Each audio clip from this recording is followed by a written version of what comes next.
Hey everyone, and welcome back to the Firefighters Podcast, where we seek to develop, inspire, and motivate the world of the emergency services operator through a series of wide-ranging conversations. Now, before we go any further, just hit that rate, follow, or subscribe button on whatever platform you're listening to. It's a key performance indicator for us and helps us reach even more people. Now, here's what we've got for you today.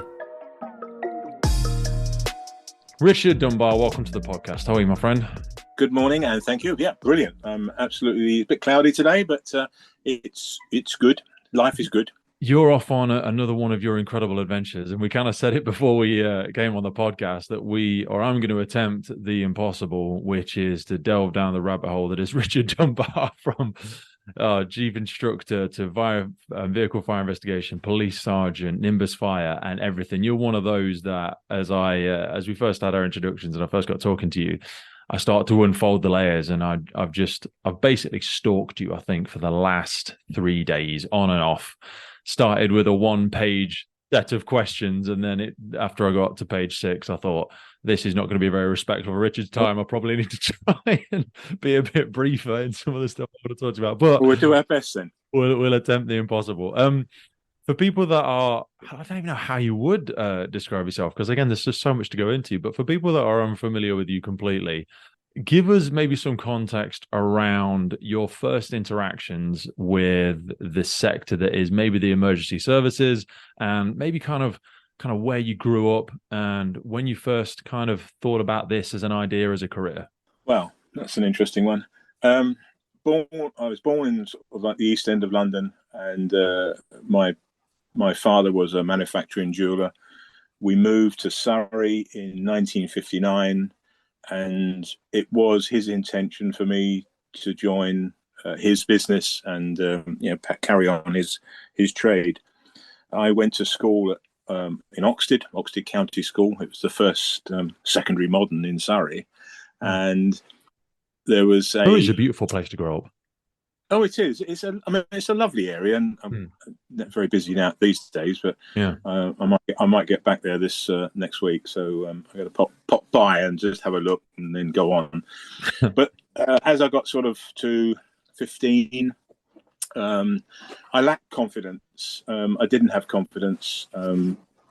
Basically, my school reports were rubbish because they hadn't invented the word dyslexic by then. So on a school notice board went up a big A1 leaflet saying, join the Air Training Corps. There's a new unit starting at Biggin Hill, which was just down the road from where I lived. And like everything else, there's a few of us said, oh, that sounds a good idea. Sounds exciting, putting a bit of different flying, shooting and all the other stuff. Was that back in the days of join us and travel the world? Was that the poster? I'm not sure what it said. It just showed a picture of a male cadet, because it was all male then, in a uniform. And as a group of young people from the school, from the different grades in the school, we all went along the first night of this new unit. And that was the first step of changing my life. And one of the fellow school cadets was a guy named Dave Sharp. And his father was in the fire brigade. And over time, I started talking to him and everything else like that, and what his dad did and all that sort of stuff. So we came to leaving school. Dad got me a job at Liberties in Regent Street. Left home at 6 o'clock in the morning, got home at 7 o'clock at night, travelled on the train from Bromley South, which was really horrible. Stuck it. Basically, went and saw Dave Sharp's father and had tea with them. Made the decision then to say, I'm going to break out of this. I want to be outside. I want to do things practical and enjoyable. And sat on a number 25 bus outside Victoria Station one morning and said to my dad, I'm going to join the fire brigade, as it was called, the fire brigade then. Surrey Fire Brigade as a junior fireman. I don't think he said anything. I think he just resigned himself. I'd made my decision, and that was it. And it was the Air Cadets that basically gave me that confidence in to do that sort of stuff. And Brian Birch. In what capacity was it? Was it kind of like the kinesthetic side of that environment? Because my dad ran a Cub Scouts, and he was a builder as well, and that kind of, in a similar capacity, if I'm hearing you correctly, ignited my realization that I did have some usable skills. They perhaps didn't just lend themselves in an academic environment. Well, I think, I mentioned to you earlier, the man that I sort of look up to and I still remember as a guide and a role model was the CO, Brian Birchall. And he saw in me something I didn't see. And I was not the first to be promoted, but the second cadet in this new unit to be promoted. But the first that basically got promoted first all the way through to the highest rank you could get in cadets. And he put me in roles that he recognized in me something that I hadn't. He gave me confidence, and that's more of the practical people skills and that sort of thing. I did take my exams. They're always hard, but he gave me that sort of confidence.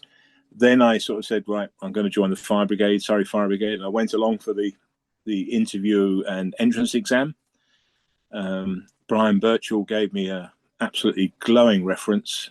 I failed the entrance exam, but in those days, you then had an interview with the Deputy Chief Officer, Wow. Dennis Knight, Ken Knight's dad, and that reference and that interview, because Dennis Knight also saw something, I think, in me, and said, "Yeah, basically you're in." And I started as a junior fireman with another guy called Jerry Priest, who ended up in Devon and Cornwall, or down that way, Avon and Somerset. Which one I always forget which one's which nowadays. And we started. There was only two of us starting that entrance. Doing 4-man pump drills or hose drills was quite interesting. With just two of us, we were absolutely worn out, but we were fairly fit. And that's the way it all started, really. This episode of the podcast is brought to you by Gore-Tex Professional Fabrics. Now, we all know the working environment of a firefighter is filled with challenges. We face serious risks on the job, such as heat exhaustion, burns, physical and mental stress, and we frequently come into contact with high levels of toxic chemicals. Now, I have been wearing Gore-Tex for nearly 2 decades on the front line, working in hostile environments, tackling challenging incidents from firefighting to water incidents and in urban search and rescue environments. Gore-Tex have a well-earned reputation for protecting professionals in the fire and emergency services through their family of highly innovative, waterproof, breathable moisture barriers that exceeds global performance standards and are trusted worldwide. Gore-Tex, going further together.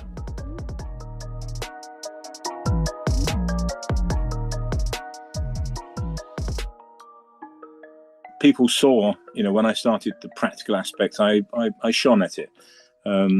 Most of the things was, it just went well. And then obviously going into recruits training, I was still a junior fireman when I went into recruits training. I wasn't 18 then. I wasn't allowed to use a hook ladder. I wasn't allowed to go up above the second floor for 2 weeks. And after the 2 weeks, it was over the top with a hook ladder, and thoroughly enjoyed the course. Ken Knight was actually in the same recruits class as me. No way. And, so for people that are unfamiliar, so Ken Knight was appointed the Chief Fire and Rescue Advisor back in 2007. This is the same Ken Knight we're speaking about, isn't it? He was fire service in Surrey from 66, and he did a whole bunch of different brigades, didn't he? He has been on my hit list. I'd love to speak with him, because again, another one. But he was on your same recruits course. Yes, yeah, same class, same grade, same group. Strange. Do you still stay in contact at all? No, we sort of fell out because I didn't agree with some of the things he's doing, and advising. He has gone in a very different direction with the greatest respect. And Grenfell and all that sort of stuff. I got a little bit sticky around there. Yeah, so I just I don't know.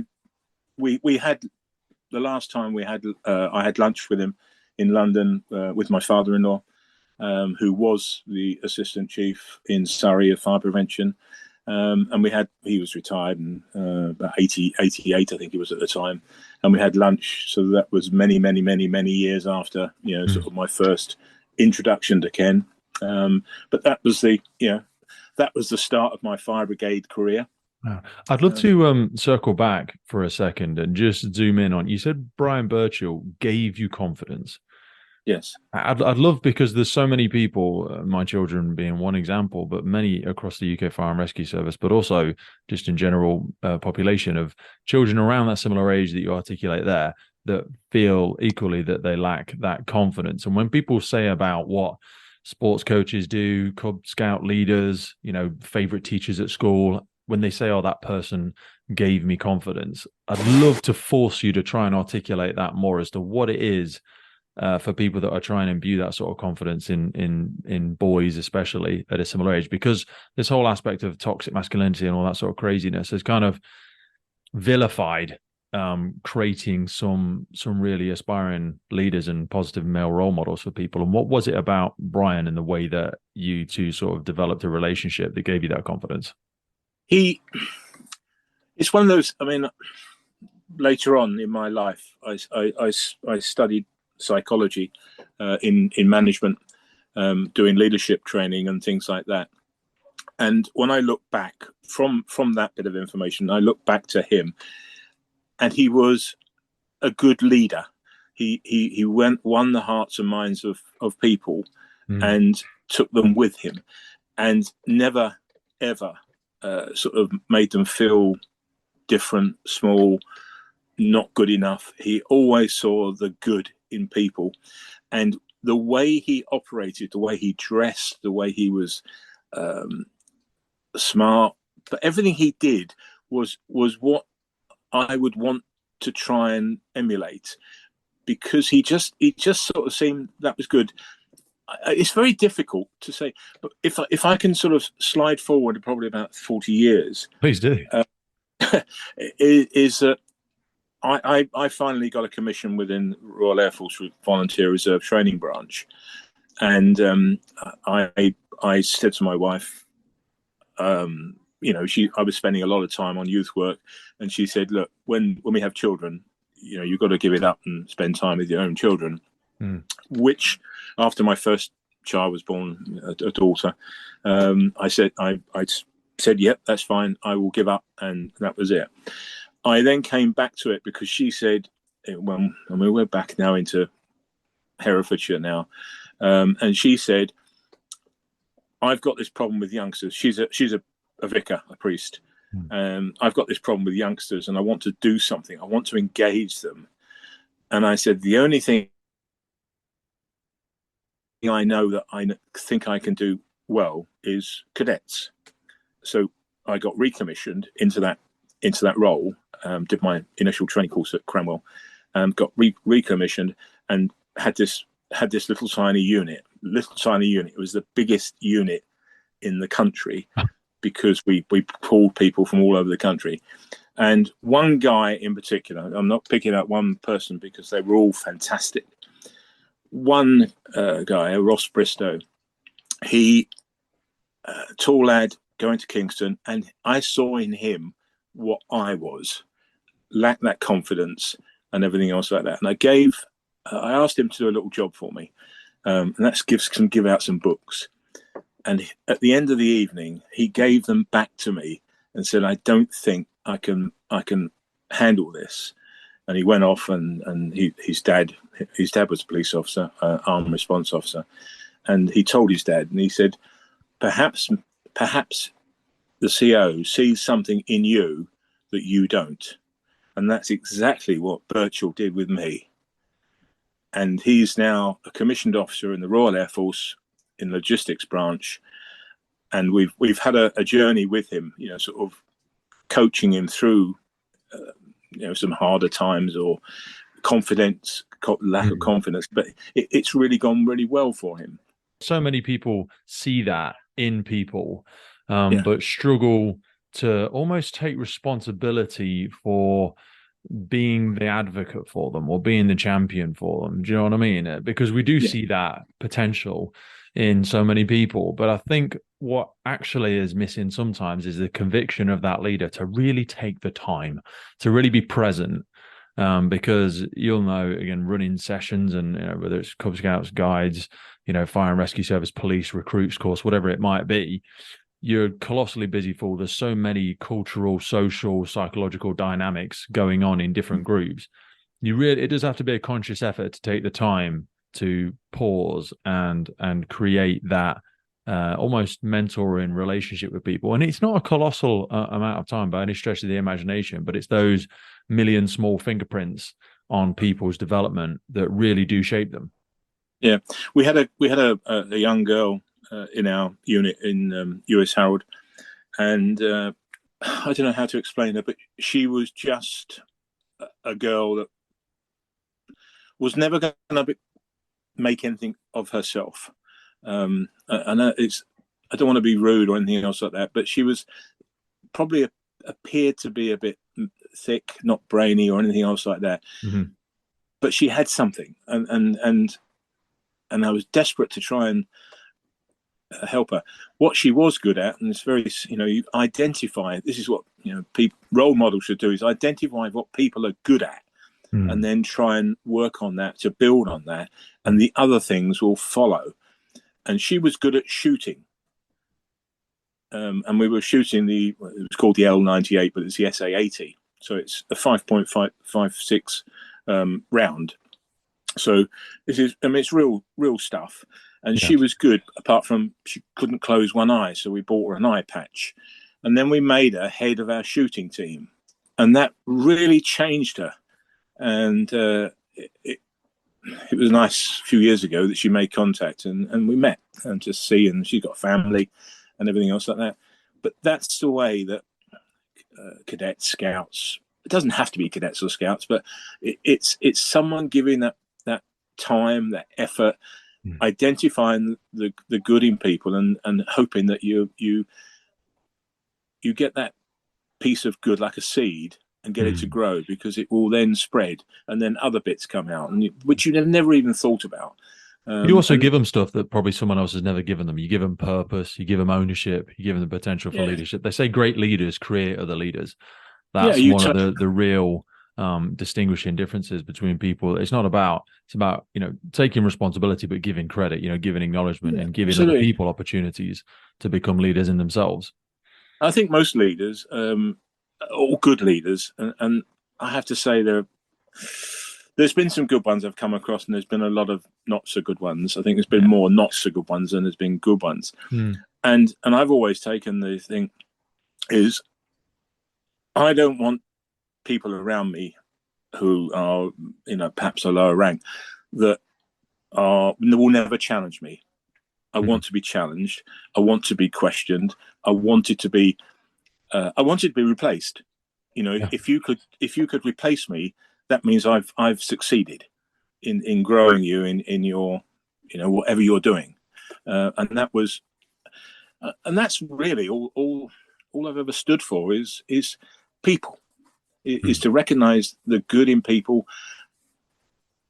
Sometimes not so good, but to recognize well, you know what it's like. I mean, you'll never get on with, and you'll never get them to change. But there's so many people out there that could gain something. And throughout the training, it's always been trying to get the best out of people, trying to coach them on.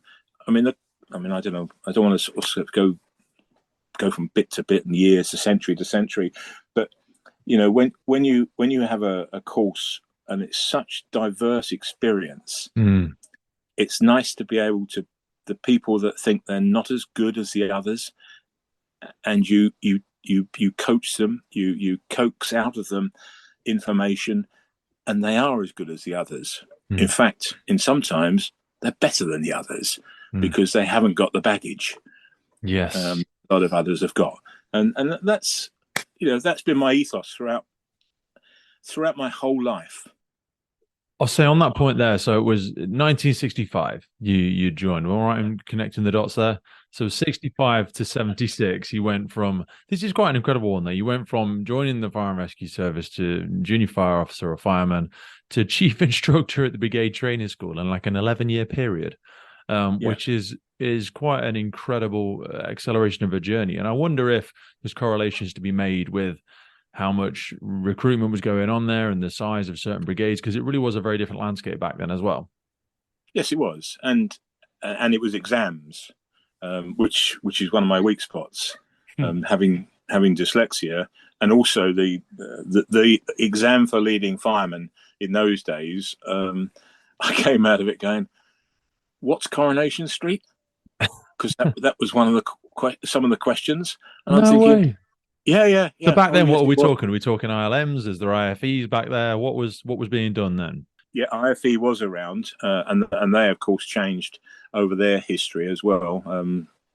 To my father-in-law's not very happy about that, but there was IFE, there was the manual of firemanship, which were the books. There was no real qualifications apart from the fire service college with a Home Office crest, a fire service college, of which you aspired to, because you wanted to, if you wanted to get some certificates and qualifications, you would go to the fire service college.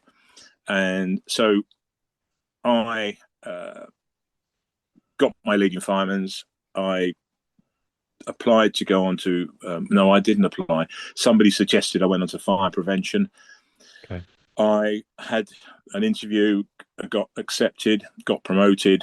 We then went to work to Rawl.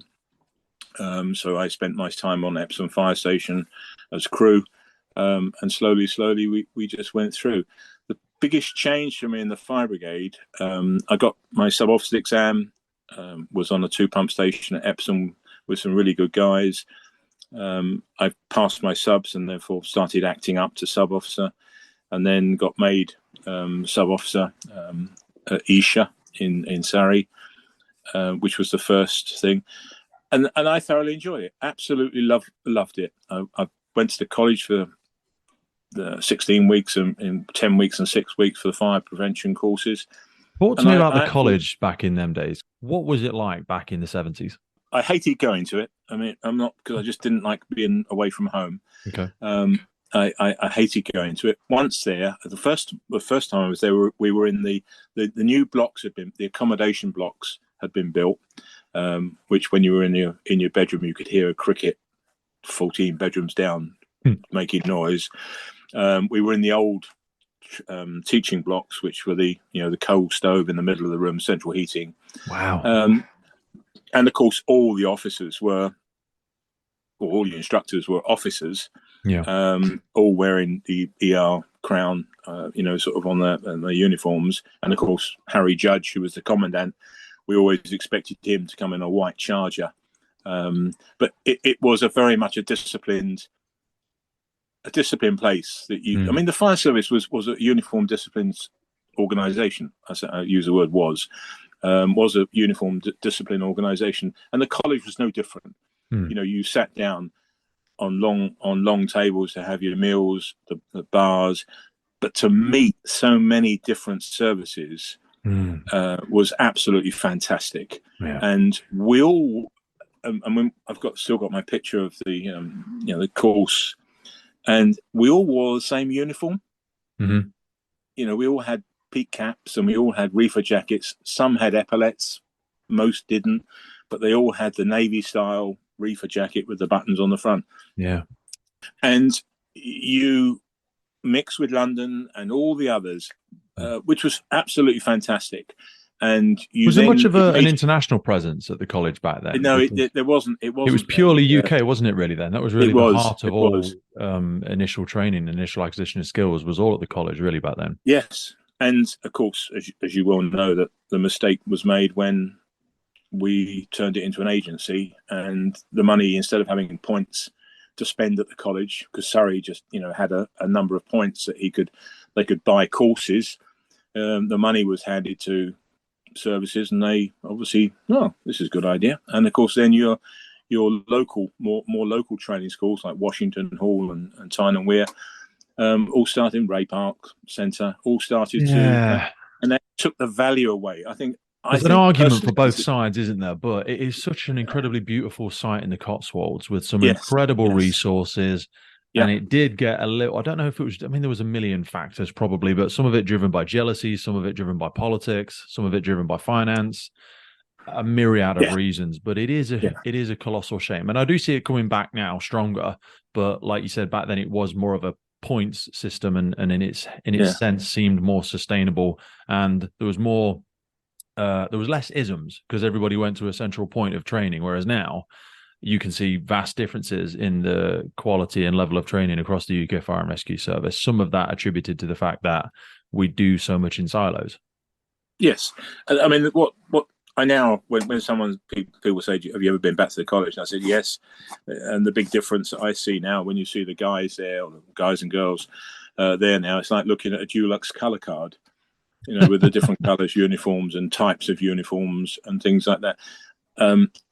Personally, I think the fire service lost something in the transition from the old days, if you like, modern days. I think it's. I don't think it is any longer a disciplined service, and that really was a very hard changing point for me. The lack of what I've grown up with, and it's not over discipline, but smartness. The thing is, when we say discipline, it walks hand in hand for me. Like, you could replace discipline easily with the word pride sometimes. Yes, yes. But I've grown up with it, with cadets, and you clean your shoes, you press your I'm very much the same. Yeah. I mean, the biggest change for me, I was a sub officer at some station called Godstone, which they called Tandridge at the time, and it was one pump station, and it was good. I mean, it was lovely. We had the M25, the new M25, which was all new to us, and things like that. And then the brigade decided that it would change over to rider station officers. Right. So from being in charge of a pump with a residential station officer, I was now going to sit in the back, just to be a BA wearer. And it was a bit of a kick in a very painful place, which not a problem. One can. Was that a desire for them to follow the London model? Because the London model is similar, but a lot of their riding station officers still have their own vehicles as well, so it wasn't the same. What it did is effectively just water down some of the leadership, I think, on stations. Yeah.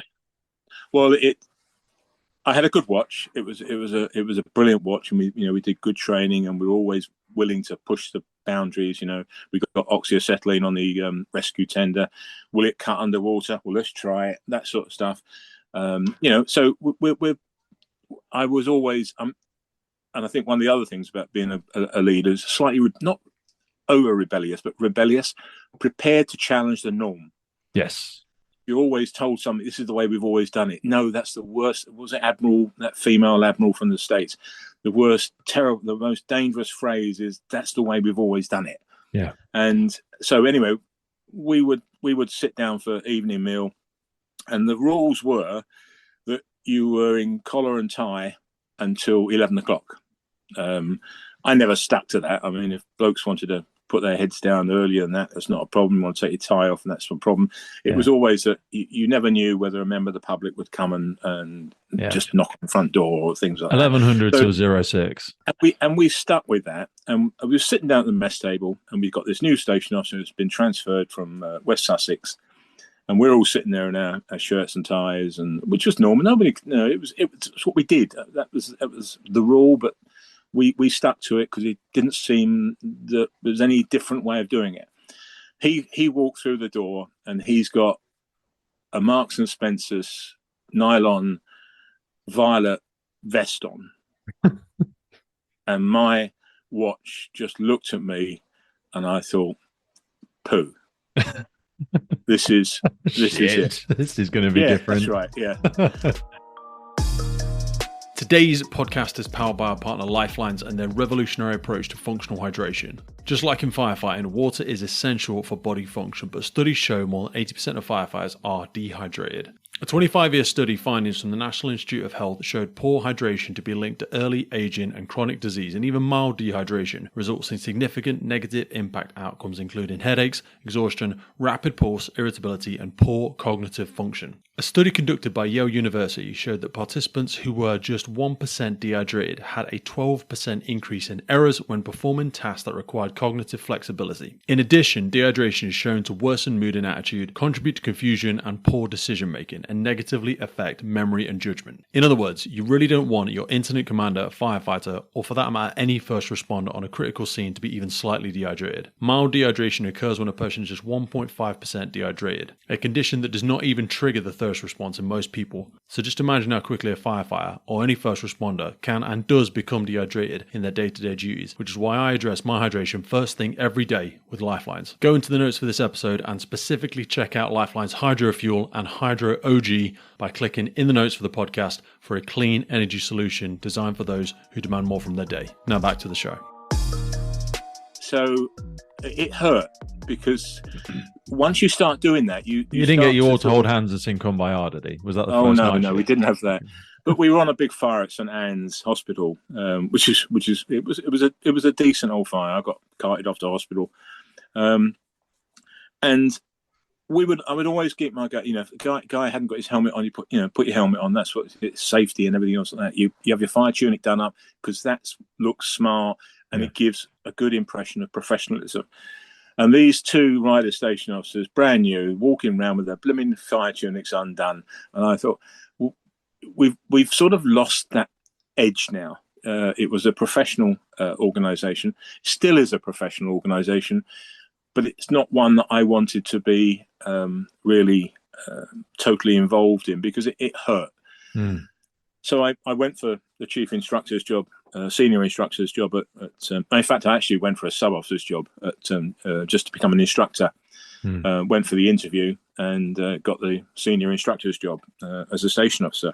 Wow. So that was a good move. And again, I thoroughly enjoyed it because it was helping, assisting, coaching, making the best. You set the standard in training. I'm a watch commander in our training school now, and you're very much the finger on the pulse, and you set the conversation and the culture from day one.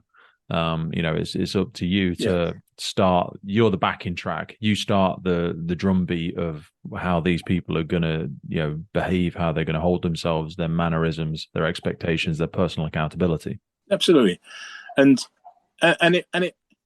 it worked. I mean, I would travel in all the way from Kent to sort of check on them and do talks in the evening and things like that, and it was very satisfying. Not a lot of work. I did manage to get a tanker donated, which they got rid of as soon as I went. But Friday, Friday was parade day. All the recruits there, and the lads, and they were all lads. The lads would work hard to shine their boots, wash their leggings. They were really smart. Wash the axe, then add a bit of Ajax Vim on it so it stood as white.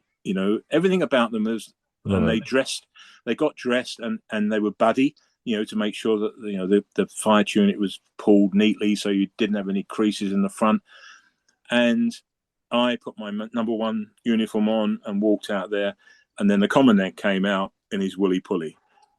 Okay. Oh, yes, that's gotta hurt. So of course it did, and I thought, I'm not going to give up. But it was a time that I was going to say, I think it's time that I had a change. One, to keep my own motivation and to continue the work, and so I decided I would change to the police. How do you, so before we jump into that rabbit hole, because I'm excited to go into that one as well, because I think, again, you've got one of those lovely lenses where you've seen first responder from so many different angles. But when, just to close the loop on that discipline aspect of it, when people hear discipline, they hear negative, some people hear negative connotations, and they hear bullying and nepotism, and they hear the bad side of it. When let's simulate a conversation, with that commandant, when they're saying, "Oh, Rich, we're past all that sort of shit. We don't need to worry about that now. We're a different place. We treat people better." That little bit at the end there really boils my blood when we say we treat people better, as though, because it's BS in my personal opinion, because there's still bullies out there, and there was bullies back then. I don't think the discipline aspect gave some people with bad motivations and bad values a way into to bullying people and mistreating people. But I feel like if I'm hearing you correctly, like for me, sometimes we threw the baby out with the bathwater. We got rid of some of the truly great, proud standards.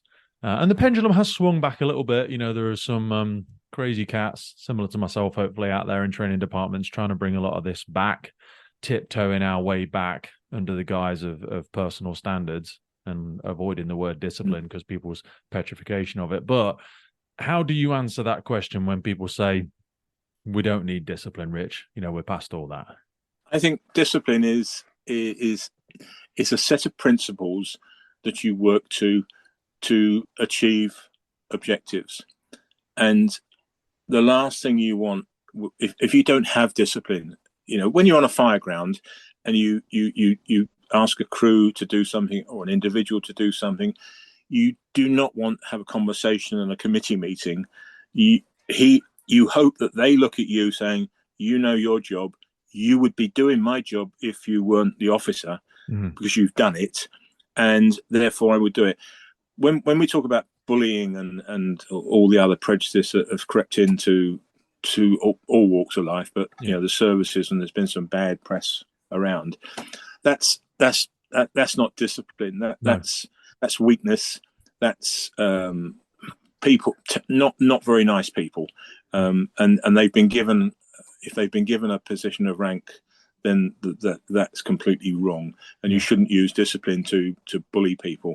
And we've all had officers. I did a presentation once, and this was after I left the services. I did a presentation to the IFE in a group up in West Mercia, and I invited a colleague of mine who was named Ron Grice, who was from the recovery industry, and we did a talk on leadership. And I gave the talk on winning the hearts and minds of people, everything that I stand for. And Ron Grice gave the Nelson Cat and Nine Tails leadership approach, which is basically the bullying and the harsh discipline, if you like, the use of aggression rather than winning the hearts and minds.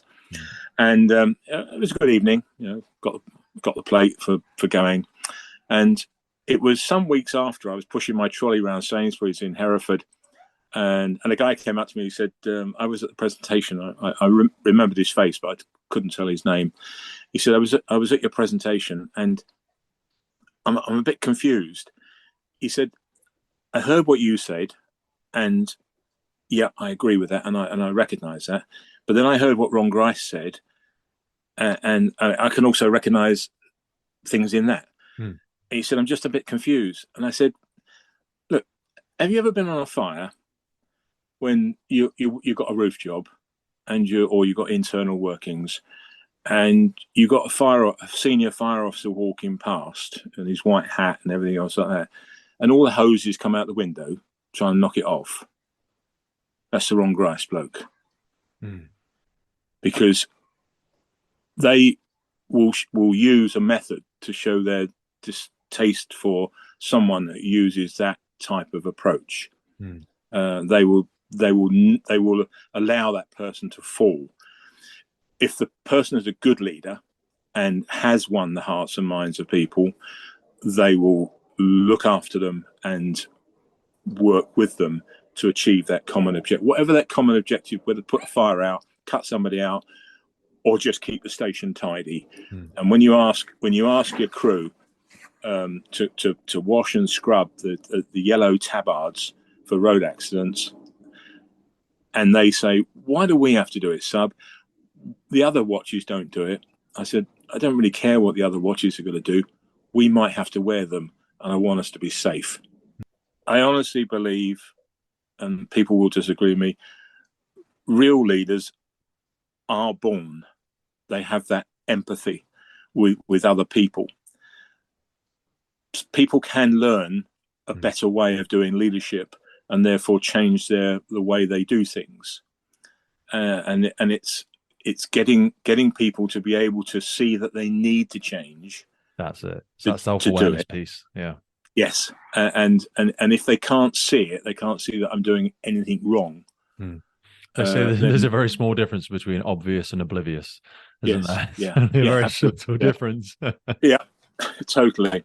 So that was my sort The of, I loved the job. 1976, you decided that, but Jump there's ship. very different ways of deciding this, mate. I mean, that's quite a decision, and it doesn't surprise me too much as I then look through the rest of your career. But talk to me about that sort of that growing desire for change, and then how what in my mind would seem a drastic change, although it is still within the first responder community. What Yeah. was the precipice of that decision in 76 to go, no, police, Well, I'm going to give police a go?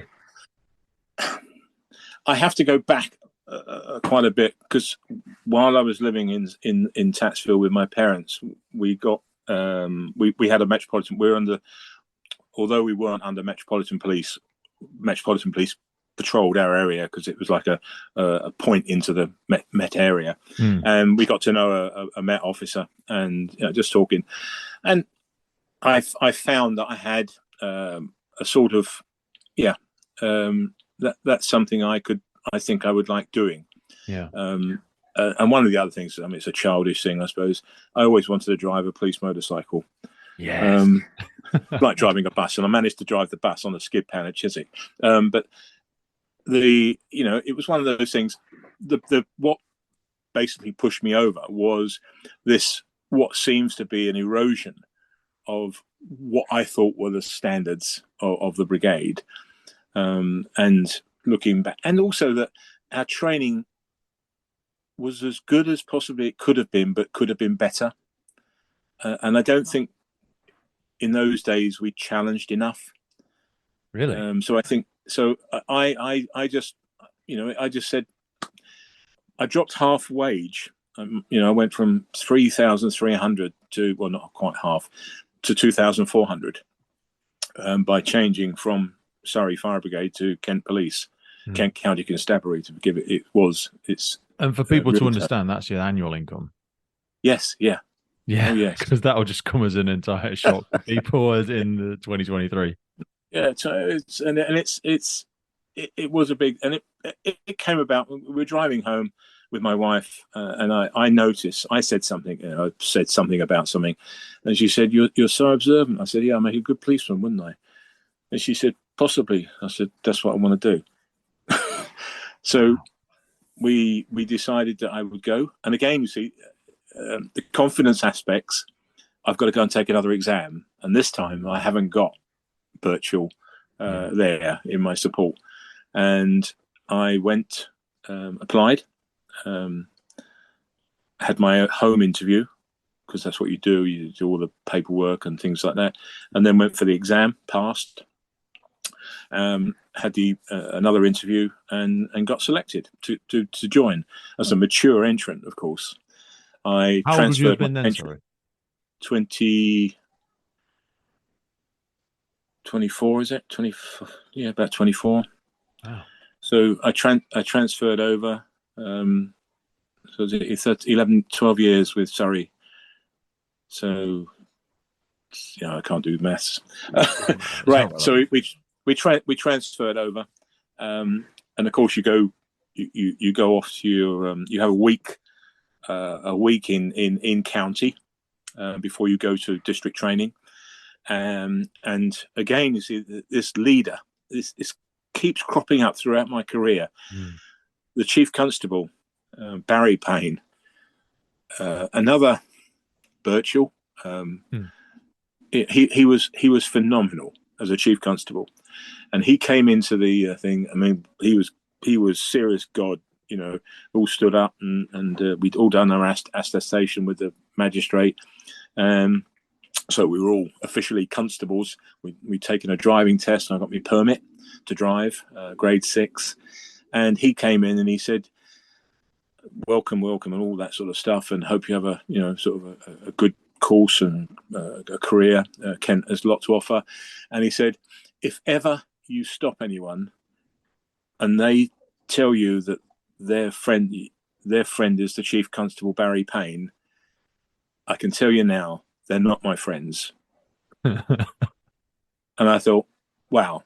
And he was the same bloke that we relieved on the M20 on a road accident doing traffic control in his mess kit. after coming back from a dinner. That's the sort of bloke he was. He would recognise you in a crowd shopping on Saturday in Maidstone, wouldn't know your name, but he'd recognise you as one of his police officers. So that was the change. Went to district training school, and again, that's gone now. We've cut all that away. Absolutely phenomenal. I was impressed. Everyone throughout the country, apart from the Mets, was doing the same lesson at the same time, at the same practical at the same time, right across the country. Wow. And on Monday, everyone took the same exam. And you had a pass mark, and luckily I came third out of all the whole course. Bloody hell. So I've changed, I've got to grips. Yeah. I loved it. Sort of been conditioned with memorizing lists and things, and pertinent information. I knew my definitions, and I loved the practicals and everything about it. And the instructors were all serving police officers of sergeant rank. So they've all been on the streets and done it and been beaten up or whatever, but they were all good. You do 10 weeks there. And then you come back for 2 weeks at the another 2 weeks back to tell you about local procedures, and then twice a month you would have continuation training in force, and then you went to continuation training back at Ashford District Training for 2 weeks. So the actual career development and training was brilliant. Really, and that was all run out of Harrogate under an ACC called Jack English, and again. Phenomenal guy, real good man, knew what he was doing, very professional, and a bloody good role model. So went out onto station, and as a probationer, we didn't walk the beat because we didn't have any walking beats, so it was all cars. I had a brilliant mentor constable that showed me what to do and how to do it, and sort of how to approach. But I found that it was great. It was good. It was good work. My sergeant, we got an arrest for drunk and incapable, and he said, "Well, the bloke's pleaded guilty, but we're going to ask the magistrates if you can actually give evidence, even though he's pleaded guilty for your experience." So I was as nervous as anything, standing in magistrates' court, actually giving police evidence, because you've got to get it right. And that was it. 18 months into my probation, an opportunity came up to go on to road policing. It's traffic, as it was then. I was advised by my section sergeant against it, but I went against his recommendation. What was the drive? Were you still chasing that motorcycle dream? Yes, I suppose so. Nice. Plus, I had bigger cars and faster cars. Yeah. No, so I applied for it and got granted, a probationary period on traffic, and I got assigned to the most lazy traffic officer I'd ever met. He was, he could what we call cuff anything. If you had a 5-car accident, he would make sure that it was just exchange details, so he didn't have to do any paperwork. Okay. But the big turning point for me, and it was quite a turning point. We were sitting having a cup of tea. All those days when you went back to the station, had a cup of tea, didn't have to jump the queue in Starbucks. Yeah. He went back to the station. We were all sitting there having a cup of tea and a chat, and with the inspector and all that sort of stuff. And there's some smoke on the horizon going up, and it wasn't long before the phone went saying there was a crash on the Sevenoaks bypass, the A21 dual carriageway. So we all dived out there. It's a car accident with fire, triple fatal, 2 burnt and 1 unburnt after being ejected. And I'm standing there watching. Basically, I'm standing backwards, a little back of the crowd, because they've done this obviously hundreds of times before, and somebody, and you always hear these words from traffic: "Who's dealing with this?" Yeah. And somebody said that, "Who's going to deal with this?" And they all turned and looked at me. And I ended up dealing with it. So I'm on probation as a police officer, let alone as a traffic officer. And the bloke they all turned to me and said, oh, Richard can deal with this. Good experience. And he's ex-fire brigade. An opportunity for you, Rich. Yeah, and he's ex-fire brigade. Right, okay. And again, I interfaced with another guy. A superintendent was, like the old DOs. Yeah. They were, sir, they were, you made sure you were doing the right thing if they ever walked anywhere near you. And he came up to me, and I mean, I've never had this before. And he said, I've got to go back to the station now, but if there's anything you want, just let me know. Right, sir. Thank you. And we went on, and it was my introduction to the full Monty, because it was into identification, postmortems, mortuaries, coroner, everything. Wow. Kent Fire Brigade refused to do the fire investigation, so I did that as well for the coroner, and it was a lot of support from my inspector. Just basically I took a car, and because I had to trace everything back from them taking a pool car from Marley Tiles. We knew from the post-mortem that two had fish and chips and one had sausage and chips. So I had to trace back where they'd had that, get statements all the way through it. It was a phenomenal experience. The development and connecting the dots from what you'd heard and what you'd imagined people do and actually doing it yourself. Listening to Michael from IRRTC, is it? You had him on a podcast recently, and he was talking about the other side of the fire side, which you only see this bit, and of course they don't see the rest of the line, and the dots, if you like, and this was there's lots of dots as well, and it was ambulance officers, everyone, taking statements and pushing all the evidence together, and it was really good. It was a bit of a how you say, a moment of, wow, can I really do this? But I had the support. I was going to say a baptism of fire without sounding too coy. Yes. No, that's what the words I was looking for, actually. But with the support, it was easy. It was hard to do it, but it was easy because you weren't struggling. You were always, if you ever had a problem, perhaps you could do this or whatever. It was good. And they were, one of my inspectors loved steam trains, but he was absolutely fantastic and gave you that massive support. So I always think that police officers have to be a lot more proficient in their role because of that fact that there is a lot more self-management, isn't there? You have to be very organized, great with your personal admin, whereas a ground level firefighter, with the greatest of respect, is much less responsibility.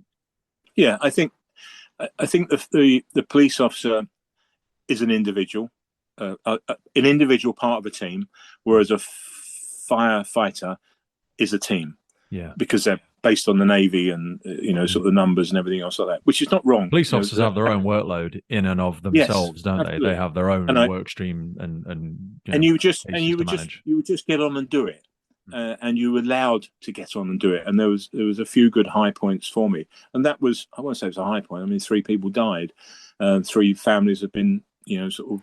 Yeah, but I always say with first responders, it's control the controllables. This stuff's going to happen anyway. So it is a great opportunity, whilst it sounds morbid to say it. You want to be the person in charge of those things, leading on those good jobs, which sounds strange to people outside of the sector, but that's what it is, really. Yeah. No, so that was my baptism of fire, you're right. I got accepted onto traffic. I actually went back to Ashford on the continuation course as a traffic officer, which was unheard of. Completely anywhere in the country. Was there any moment of regret in the first 6 months? Sorry? Was there any moment of regret in them first 6 months, or, oh God, have I done the right thing? No. Wow. I thoroughly, I just sat nicely with it. I did my driving course, got to grade 3, got my motorcycle permit, and got to ride my motorcycle. There it is. Which again, I just thoroughly enjoyed doing it, and enjoying the interaction with the public as well, and not always handing out a ticket, but having a discussion about driving standards or something like that, which in my book does have an immense effect on road safety, which meant then because I'd shown this sort of accident prevention, I was transferred then onto accident prevention, and we did Motorcyclist of the Year and things never heard of, and we ran a competition which I was organising, because I was only a PC, but I was organising, and you find that a lot in the police, that you don't have to be a rank to organise things or do things and take responsibility. And my chief superintendent, Bob Bryce, he called me up to his office and he said, "Well, I think I've got the first prize for your competition." And I said, "What is that, sir?" He said, "A set of leathers from BMW." And I said, "No, I want a motorbike. I want a motorbike for the first prize." I got a Sanglass Spanish bike, first prize for the competition, and we had loads of prizes donated. But it was that I got told off a few times because I got into seatbelts, because seatbelts weren't legally required. So I text back then, because my office was in the same building as the abnormal loads department, and they had a telex machine. So, and I'd been trained on teleprinter handling. So I went up, I cut a tape, which then asked how many accidents and had happened with seatbelts, without seatbelts, and all that sort of stuff. And I sent it all around the world, literally everywhere. And Japan, Brazil, I was just, looking them up in the telex book. Oh, there's a number. Type it, stuck the thing in, off it went. And of course, next week, the week after, I'm called up into the office because Interpol have been on. Oh, you can't do this. Okay, I won't do it anymore. I've already done it. Yeah, I always say it's easier to ask forgiveness than permission with certain things. Yeah, and I think sometimes that's it made the job, sort of what it is. I went back on. I went and did my teacher training up in Harrogate, which is an 8-week course, really tough, and it's quite a command course basically, because it's long hours. And a great group of people from all over the country went there, and you spend 8 weeks, 2 weeks on teacher training at Ashford, and the others go off to other places. I mean, it was so hard work that at about 10:15 at night, the bar shut at 10:30. You all go down to the bar, order up about 4 pints each at once, and then sit there because the bar shut at 10:30. Then you go back to your room, and it wouldn't be unusual when you go into the loo to see people still working at 3 o'clock in the morning, because you had to type out your whole lesson. Wow. And they were physical. I mean, they weren't electric typewriters, and there were typewriters, and you're all overheads and things like that. And it was fantastic. Bloody hell! That is incredible. Yeah, I mean, I did my 2 weeks teacher training at Ashford. The practical side of it, came back the last week, and you called in. Some didn't make it. I got I passed, and ACC Jack English said, you should get your certificate issued to you by at least a senior rank, ACC or above, because the course is classified as a really hard and demanding course. Yeah. So my chief inspector, my traffic division, calls me into his office, throws the brown paper envelope across the desk at me and says, "Don't let it go to your head." Fair enough. So, okay, fine. How did you manage to get on a course like that if it was so sought after? Did you have to seek permission, or is it just a... No, there are certain people in all my careers that came out and saw in me what I was good at, and one of them was training. I had the ability to speak to people, to engage people, to make the boring interesting. Yeah. And the chief inspector at the Kent training school was a lady called Barbara Duckworth, big lady, Barbara Duckworth, and she, I forget that comedian. There was a comedian, a bit like Les Dawson, is it? The way he puts his arms under what would be his bosoms and pulls them up, and she was northern lass, and she was lovely. And she said to me at the end, she says, "You've got it. I just wish we could do something with your hands, but we're going to have to live with them." Because my hands tend to move about a bit when I'm teaching. I do the same. I'm very animated when I'm up there. and she said, "Yeah, we'll put you forward to Harrogate." And again, I went to Harrogate as a police constable, not a sergeant, which again is unusual.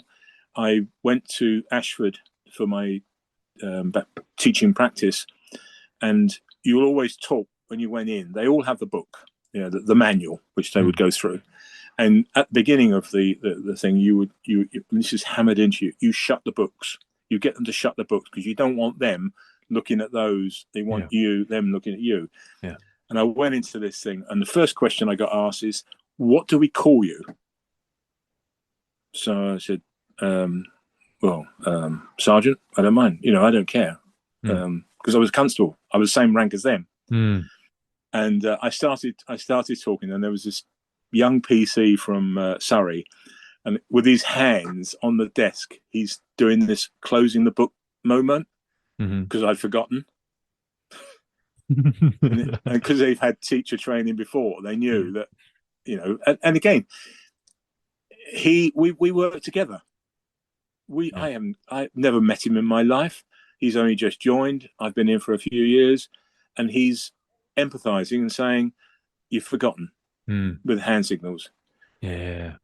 And it's the way, I don't know, it's whether you give something out, it's that's the way it happens. But it was good. So thoroughly enjoyed it. Got promoted, and again, HAZMAT came up. Ex-fire brigade, I would know everything about HAZMAT.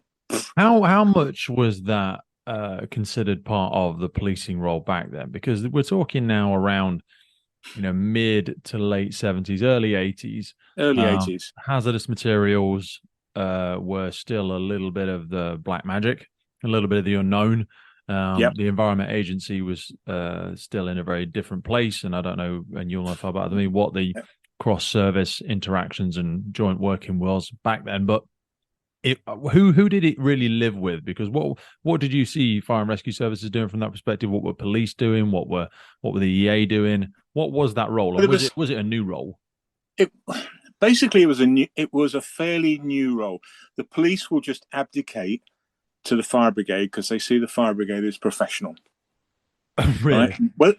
Whether they are or not, it doesn't matter. They just see and that's more of an excuse. Yeah. Of course, what played into our hands was the Spanish campsite disaster. I'm not familiar with this one. Yeah, it was 180 people killed from a tanker that split outside, that was parked outside a campsite. Fascinating incident. And when happened was this? Sorry, I'll try and find it. Well, it's 80s. I think it was 79 or 80. I used to know the name of the blooming campsite as well. Is this in Spain? Spain, yeah. Oh, sorry. Yes, I found it. So the Los Alfaque disaster was a tanker explosion that occurred near a holiday campsite Tuesday, July 11th, 1978. Yeah. This was in Spain. So the exploding truck carrying 23 tons of highly flammable liquefied petroleum gas killed 217 people, severely burned 200 more. Wow, that is a colossal. Okay. So that was kind of the origin about we need to get a handle on this. Well, that was it, because the regulations, and Cleveland Fire Brigade Cleveland Police, were running a course on, because of the incident that happened. They actually started running a course for HAZMAT, HAZChem instructors. And my inspector said, "Do you mind going on it?" And so I went on it. There were some fire brigade officers there. One of them read the Daily Mirror every day during the lesson courses. It was not a brilliant course. No, I've been on some HAZMAT courses which are fascinating, but like you sort of alluded to earlier, it all comes down to the delivery. That you are the filter through which all of this information must pass, and your ability to sacrifice your own ego and your own pride and become animated and interesting brings the course to life. Because HAZMAT can be really dry, but actually it's a fascinating subject. Yeah, and so I came back from that, and my inspector said, "Do you think we could run it?" I said, Yep. And we sat down and we discussed it. We're going to have a 5-day course in Kent at Maidstone. And I put the sort of program together, started talking to people. I ran a couple of trials days with my own sort of officers from Kent. And I came away thinking, you prat, you haven't been able to put it across the way you should be able to put it across. So was it a lack of familiarity with the material you set, or was there a lot more questions that you could it have? Was more convincing. There was no questions. I felt unhappy. I just didn't have the full handle. Yeah. You know that if you go into most training, you only need an inch of depth to train someone, but you need to have a meter. Oh, and stuff like knowledge. Especially when I've been speaking to people like Professor Paul Christensen with the EV stuff, and you can't wing that shit. Do you know what I mean? And even really good fire behavior instructors, usually they say the 3 Bs can work. Bullshit baffles brains. You can just fake it till you make it with some stuff, but things like HAZMAT and other things, you really do need to have a firm and grasp of the conceptual side of the job. So I basically asked the driving school, can I, sort of borrow a car? I was on the driving school, attached to the driving school at the time, traffic law wing. And so they said, you have a Granada. So off I went, and I stopped every tanker I could find. I was out there for days, just stopping tankers, going up to the driver and saying, could you just take me around your tanker, mate? And show me what you're carrying, everything else like that. Then the last piece of the jigsaw actually got into place, which then made the course. It was called the Consultative Officers course, and we trained 43 of the 46 British police forces, including the Mets, at Maidstone on a 1-week course. And the course was, we'd spend a day going over to Calagas, talking about propane and all those sort of things, giving a real deep understanding, because we were becoming the inspectors under the Act. We will be able to prosecute, prohibit, improve, and all that sort of stuff. It was the That's first really time. The useful thing, though, and I love what you've done there. Just to circle back to it, it's quite rare actually going and seeing the boots on the ground, because the drivers and whatnot, they'll already be they're already dealing with it in some way. You go speak to them and go, so what would you do? Come on, if you're doing a delivery and something has a bit of a spill, I'm not recording it. I'm not going to hit you with a big stick. What are you doing about it? What happens? What's the danger? What do you need to? Because you work with these substances all the time. You work with these vehicles and how they work and how they drop their loads and all that sort of stuff. What happens when it does go wrong? Yeah, and that's and you then you build, and it's a process. It doesn't happen overnight. And from the early days of interfacing with the industry, a company called Esso, that small little petrol company, we started sort of people saying, what are you about? And we started talking about various other things. I then went to a conference where a bloke named Bill Jackson from the States it was a recovery industry conference, and Bill Jackson stood up and said, not a single police force in the United Kingdom has approached him or Ron Grice about giving understanding of how you recover tankers. He actually managed to get off the stage before I said, you have now. Yeah. That linked me in with Esso. Esso invited me down to Oxford near the college for a tanker course, which they were already running. How did you go about, just to frame it for a second, how did you go about the freedom of being able to do a lot of this? Because I sit in a very weird spot now with the podcast where I get invited to a lot of things, but justifying that value to my fire and rescue service, and again, I never say where I'm from, but it's like that some people don't see the tangible, or sometimes it's not my job within the service to go and do that. So they're like, well, why you being invited on that, Rich? We've got a department for that. It's not really in your role map. I had a chief inspector, again, we're back on that leadership thing again. He could see that I wasn't taking the mickey. I wasn't going to sort of rip the backside out of this. Yeah. And he wanted the driving school where the courses were going to be run and being run. He saw that as good for him and good for the driving school, good for long-term progress. It's massive. If I can give you that freedom, keep you engaged in your work, colossal professional development. You're going to bring back into my service, into my my organisation. And Kent becomes the leader in HAZMAT, and Kent Police did. And I say SO. I went and saw the course, and Alan Stowe, remember it to this day. He showed me the first mobile phone that we'd ever seen. It was a suitcase in the back of his car, and he said, "What do you think?" I was on the whole course, and I said, "Alan, do you mind if I'm being bluntly obvious or honest?" He said, "No." I said, "It's rubbish." Okay. Feedback. And he said, "Right. So what are we going to do about it?" So he then basically pulled together the industry.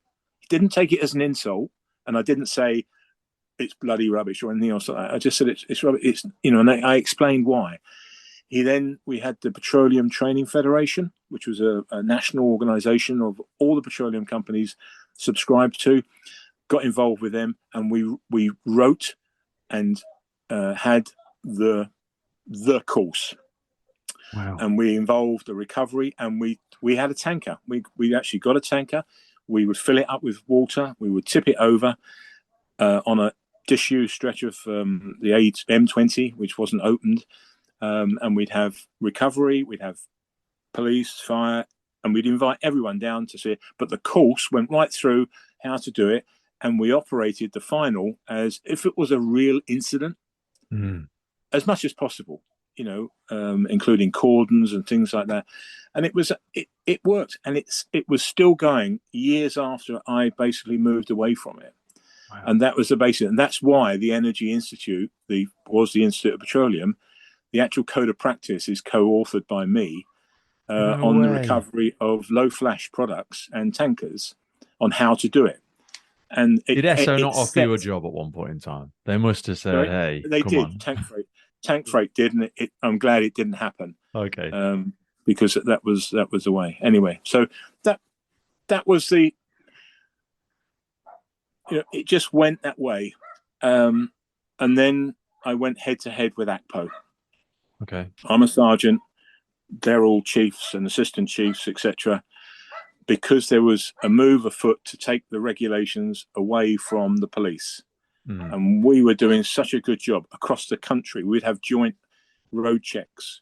We had the HSE down, everything else. It was really working well. And I went head to head with a ACC Smith from Cleveland, and I got called in by my chief superintendent personnel, and he was just cancelling. He was cancelling my development. It wasn't cancel. It wasn't push you back into the box. It was cancelling my development, spelt with a CAN. So, and he said, right, you need to go, you need to get out of traffic law. Right. I said, I want to go back on traffic then. No, what about custody sergeant? I don't want to be custody sergeant. I don't want to be inside doing that sort of thing. It's not my cup of tea. Yeah. I've trained, I've worked, I've studied, and traffic law is what I love, and I think I do it pretty well. He said, well, if you go back on traffic, you'll never be promoted above sergeant. I said, that's fine. And that's what I did, went back on traffic. Thoroughly enjoyed my job, but then it was time to change again. What? Because they say that is an enormous amount to cram into, I think it was another 11, 12-year period in the police. Yes. And tanker drivers, they're old now, they still talk about me. Well, your name's on all of it by the sounds of it. You'd be one of those myths. Yeah. Who is this guy? And that's, but it was, mostly in a positive way. Yes. We made some films. We did an exercise with Kent Fire Brigade, and it was going to be televised and everything else like that. So we labelled up the tanker and took it up to this huge piece of motorway. It snowed, and I was a bit naughty because I went up there early the next morning, and there had been quite a lot of lorry tire tracks around, which would have probably matched a fire engine. And and of course, they've been up there just to check it all over. I changed all the labels on the tanker. Yeah, otherwise people trying to ruin the exercise by getting a quick lucky loo in. Yeah. So I changed the labels. It's good exercise, but it was for me. I thoroughly enjoyed. I got more HAZMAT training from the police. I did my explosives course, my radiation course at Suffolk University, all those sort of things. I got more out of the police than I ever got out of the fire service, and I know that's changed in the fire service. But in my day in the fire service, all you had was a book, and that was it. There was no chem data or anything else like that. So we moved forward. We were the first police force in the country to use a mobile chem data system. Nobody had used it, not even the fire service had used it. But it was, sometimes the technology was moving too fast for them. Yeah, very much the case with a lot of organizations, isn't it? It's trying to keep up with the speed of change. And you were really at kind of the precipice of that log flume, for want of a better description, because like you said, references to the mobile phones and things like that was kind of the birth of what then became a runaway train. Yes. And, we took on in Kent Police data tracking with equipment that I'd already seen in Surrey that, Surrey Fire Brigade had dumped because they couldn't get on with it. But anyway, so lots of things have happened. And so I decided I would, for really personal family reasons, to move out of the southeast. Because it was getting very busy, and I was thinking about children going to secondary school and things like that. So that's when I started buying a certain newspaper on a Thursday which had jobs in it, and decided that we just make a change again. That takes so much conviction, mate. I really, really love that. I mean, I switched careers, but only probably in my mid-20s, and I had some wonderful adventures in the career prior to, and I've run a number of businesses outside of it. But to choose to change career is something I'm seeing people do a bit more frequently now, which really excites me. I think COVID has had an aspect to it where people are more comfortable in saying that they don't enjoy the thing that they're doing.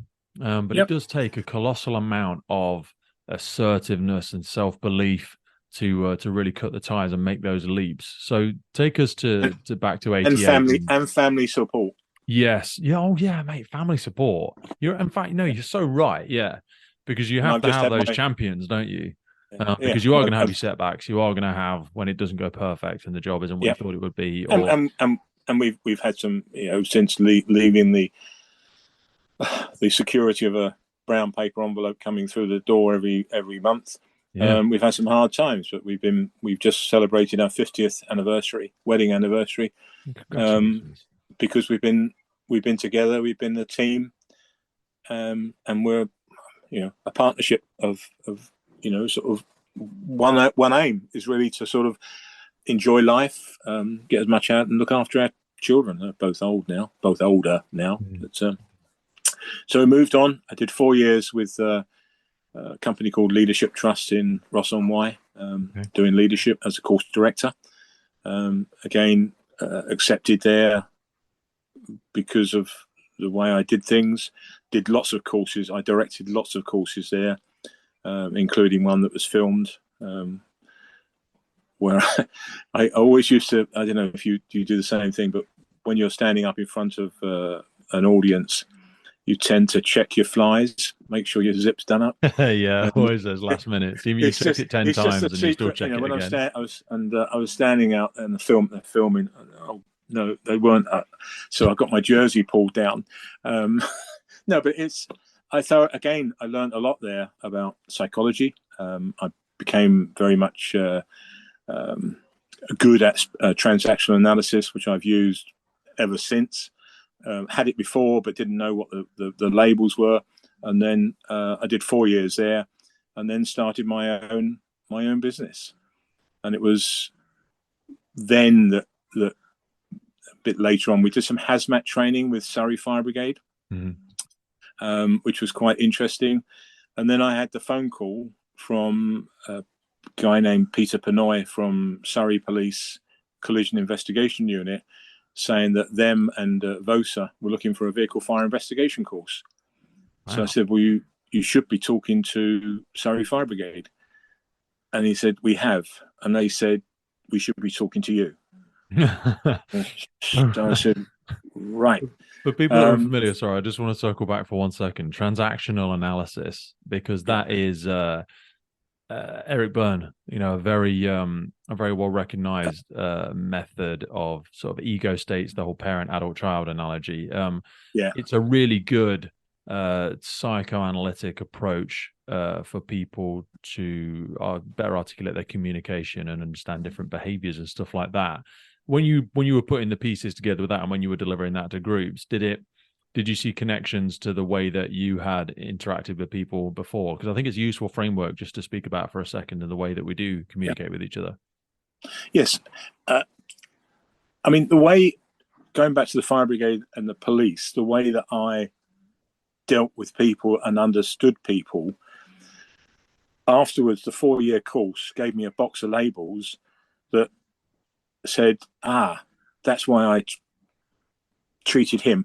On a traffic section, every week I'd have to go through the prosecution books that they're doing, and you would sign them off, and then the inspector would do it once every now and then. But you, as a sergeant, you would have to go through your section. I had 18 people on my section, and as a bit of an aside to start with, when I took on the section, the section sergeant, who was the one that said, don't go on traffic when I was on a PC down at the subdivision, he said, whatever you do, don't put the unmarked car on the motorway, and do not put this male officer and this female officer, they were married, together in one car.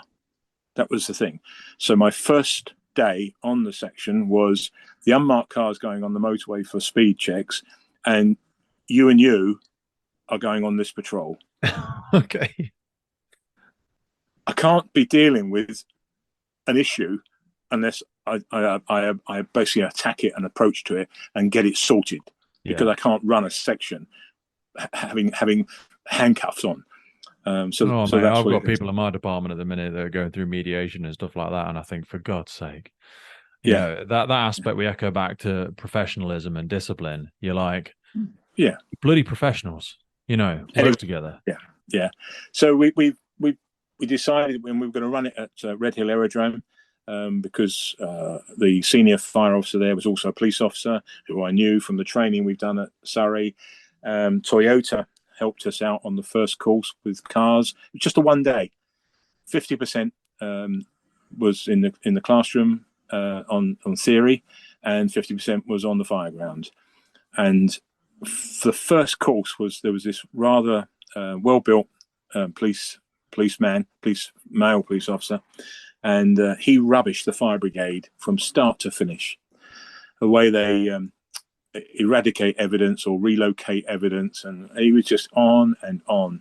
Anyway, we went up in the afternoon, and we went through the cars, and we had a brand new MR2, as it was then, the sporty Toyota, which we burnt. And this guy, typical police officer, I suppose, leant up against the car and was that your en route there? all the evidence off. And I at the end of the day, I said, and what were you saying earlier? Yeah. And that was it. We'd finished that. No, sort of accusatory way. That was it. We yes. So by accident or by not thinking about it, it can happen. Evidence can be destroyed and whatever. So we did that, and slowly we did a few police VOSA courses. Very good. And then the Irish got involved. The Irish assessors wanted to come on the course, and that was before Facebook and all that sort of stuff. They heard about it. We were getting people across from Ireland, and they kept saying, "Why don't you run it in Ireland?" I said, "Well, we can't, because we need fire cover to be able to put the fires out." So that went on at Red Hill for several years, and then in 2010, my son invented the NIMBUS firefighting system, which we put on the Volkswagen. Now we've got a fire truck. Now we can go anywhere. And Ireland was is still the location that we run the courses today. The majority of the time. I didn't realise that business was with your son. Yes, he's well. It's both of us, but my son is he's the inventor. He's the engineer with the smarts and how to bring the idea to life. Yes, I give him a problem, and he says, "I'm the one that sort of brings it, if you like, the operational thing." And say, I want to be able to do this. And he said, yeah, we can do it this way or that way. And he makes it happen. Yeah. And we got a patent for the thing. In fact, we just patented a new marine lance for containers and vessels, bulkheads and things like that. So that's still going, although we've taken our eye off the ball and taken the saucepan to the back of the thing. But we ran the courses. It was one day. Sussex Police asked for a refresher, so it became 2 days. And then, of course, the alternative field vehicles started to make an entrance. Then it came to 3 days. So the course has now trained people from literally, apart from South America. We've never had anyone from South America. We've had virtually no China. We've had virtually most other people, and we've run the course in India, Saudi, Slovakia. So it's been a successful course, interesting. Learn something every time. I've now stopped doing them because now Martin Lown is running them now. I do all the admin and the background work and program aspects. We did the May. This May, the electric vehicle fire investigation course in Norway, which was hard work. It took 2 years to organise. We got donated three EVs, 2 hybrids and 1 full electric from Czech Republic and Slovakia, and they funded the transportation to Norway. And we bought in 3 other cars, ICE. For basically because of the numbers, we had to have numbers because to make it financially viable. Yeah, because Martin and I were having to pay £500 each. The business was for our carnets because of Brexit. So we never used a hotel before. It was okay. Food was a bit doubtful, but the course, the delegates were fantastic. I mean, it's Indians from Mahindra, Hyundai, Kia, Airport Fire Service, Norway Fire Service. The 2 fire services, one in Ireland and one in the UK, which I offered free places to, didn't take them up. What? Where was my invite? I'm joking. You can go on the course anytime you like. Michael's going on. You meet so many incredible people when you go to these things. I often ends up worse for me because I end up walking away guilty of these next 10 people I'd love to speak to because they're just so fascinating. Yeah. And it was a hard course. It was hard work in as much of the mental power. That cognitive load that you have to get over the line. Taxes and food and numbers and making sure everyone's okay. It's the first course we've actually had a very stiff requirement on PPE, personal protective equipment. Because we couldn't muck about. We couldn't have any issues on this. We had to have the right kit because we were dealing with real electric vehicles after a fire situation. It's good. We've learnt a lot. And I keep saying, I never find any answers. I just find more questions. Yeah, we are still at that stage at the minute with this. When did you first meet Martin? Martin's ex-Surrey Fire Brigade. Yes, he is. So did you guys obviously just we actually together, or? Well, no, we actually met when he was because he was after my time in Surrey, but he went to Hereford and Worcester, which is my local brigade, when I was living in Herefordshire, and that was the time that I'd taken up my 15-year tenure in East Africa. because we missed another that bit colossal chapter, which Yeah. just gotta just and Mate, so it's just I mean, crazy. and Hereford and Worcester and West Midlands were very helpful in providing some equipment. West Midlands and provided the Q's team, which then became UKRO, and they came out and did trench rescue, working from height, and water rescue with us, with our guys. Wow. So, and that sort of came together. The same, I took the UK model, the best bits of it, and took it to Tanzania and then to Kenya. And Tanzania. How did that conversation even begin? Because I'm not sure, and I apologize if we have gone into this. I feel like we've navigated unconsciously around this. I mentioned a little bit ago about Red Hill Airport. Yes. Stuart Reed, who was the senior airport fire officer. I'd also done some HAZMAT training with him. He was involved in the vehicle fire investigation courses on the practical side. He worked with another police officer who's now, he's retired now, but he went to Sussex. The other police officer's sister was in Tanzania, and they were thinking of basically getting a fully fledged fire service operational in Dar es Salaam. That's how the link. Someone said, the two guys said, one said to Stuart, "Do you know anyone that knows anything about fire?" Yes. I went out there for 2 weeks. Invited by who? By the government?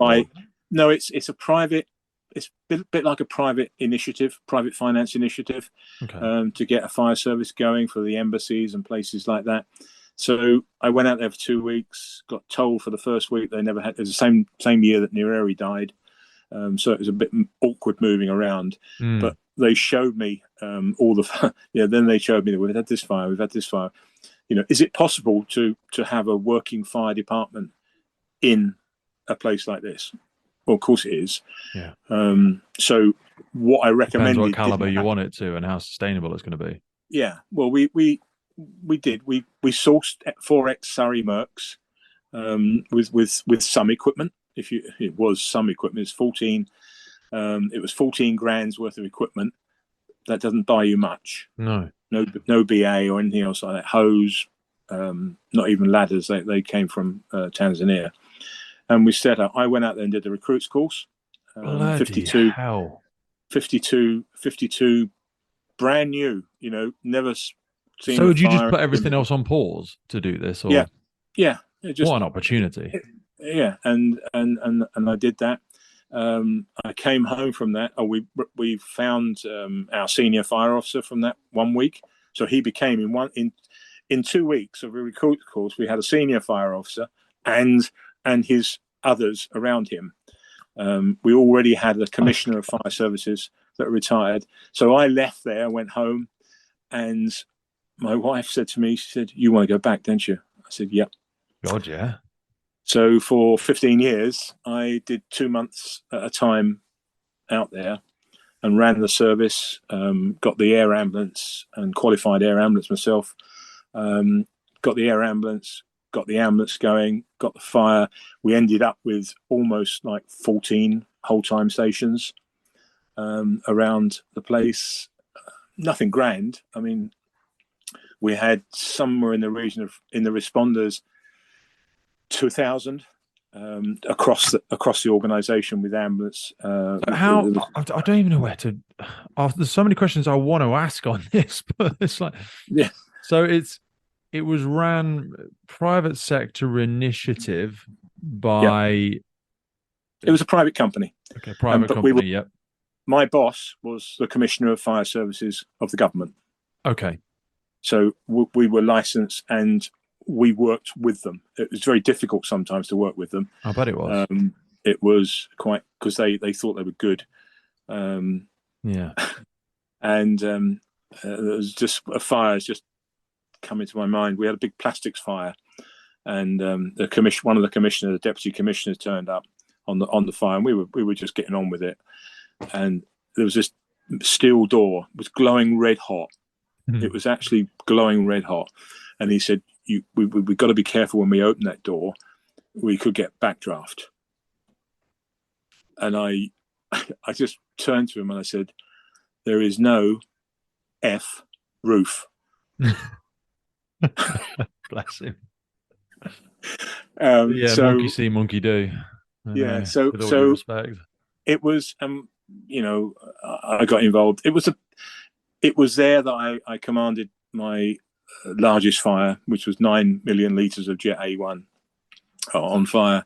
Ooh. And it was a tremendous fire. And because we were a fairly independent organisation, I'd asked the airport fire service if they could do a foam drop from left to right on the bund wall to try and control the fire, which he did. I mean, it was really helpful, but he forgot to turn the foam on. So it just flew over. Yeah, the wall collapsed. We lost the airport fire truck. He was trying to reverse. He was reversing back at the time.